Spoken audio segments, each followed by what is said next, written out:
Bonjour, morning brief du 18 mai 2023. Alors, la bourse de Tunis termine sur une note positive pour la troisième séance consécutive avec un taux index qui prend quand même 0,58%, portant ses gains annuels à 4,38%.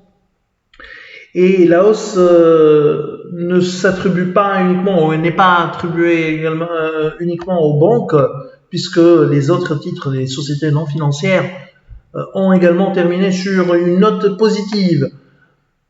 Volume d'échange reste modeste, en amélioration, mais reste toujours des niveaux vraiment modestes, 5 425 000 dinars, où SAH était le titre le plus actif avec un volume de 1 169 000 dinars et Sotrapil 646 000 dinars échangés sur le titre. Détenu par l'État tunisien, City Cars était également parmi les titres les plus actifs avec un volume de 443 000 dinars. Pour ce qui est des principaux écarts de la journée, un SIAM qui monte de 5,52%, Socubert progresse encore de 5,18%, 4,42% de hausse pour Slip Sotemai qui a aligné une hausse de 4,37% et Sifat qui augmente de 4,27%. Côté baisse, on a Alchimia qui recule de 4,48%. Tunavest Sicar dévisse de 4,46%, Sofnacet de 4,44%, Electrostar lâche 4,08% et Landor qui perd 4,01%. Alors on a Delis Holding qui annonce des résultats surprenants, qui dépassent nos attentes, avec un résultat net par part du groupe en hausse de 11,6% à 78 543 000 dinars, 64 100 000 dinars attendus par Alpha Mena.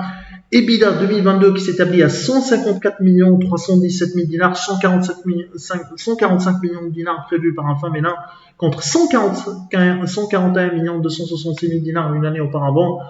Pour rappel, le chiffre d'affaires consolidé a enregistré une hausse de 8,7% à 1 266 millions de dinars. À signaler la forte baisse du cash flow opérationnel à 61 500 000 dinars contre 101 millions de dinars en 2021 suite à l'augmentation de l'encours des subventions d'exploitation non encaissées de presque 63 millions de dinars.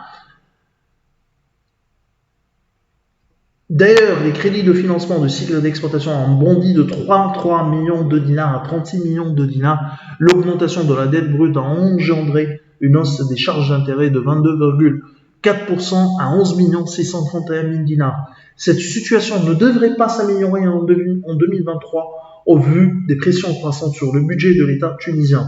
Alors, par ailleurs, Delis Holding annonce ou propose à l'Assemblée, à l'approbation de l'Assemblée générale ordinaire, un dividende de 400 000 par action contre 370 000 par action au titre de l'exercice 2021.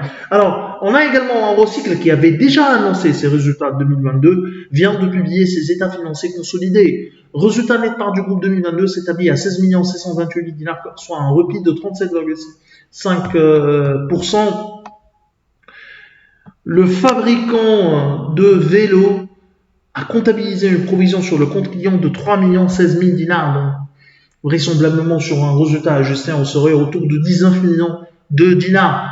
Cash flow opérationnel s'est effondré à 45 394 000 dinars. Cash flow opérationnel négatif de 45 394 000 dinars contre 4 620 000 dinars de cash flow opérationnel négatif en 2021. D'ailleurs, les cash flows négatifs ont été financés par la dette bancaire qui a bondi de plus de 43 652 000 dinars d'encaissement, de dette encaissée, net de 43 652 000 dinars. Les stocks d'or au cycle ont flambé de 42 445 000 dinars à 167 535 000 dinars, un niveau qui suscite des inquiétudes tenant compte de la baisse de son carnet de commandes qui a été déjà annoncé par le management. C'est tout ce qu'on a pour ce matin. Nous vous remercions pour votre attention. On vous donne rendez-vous pour demain matin. Au revoir. Demain.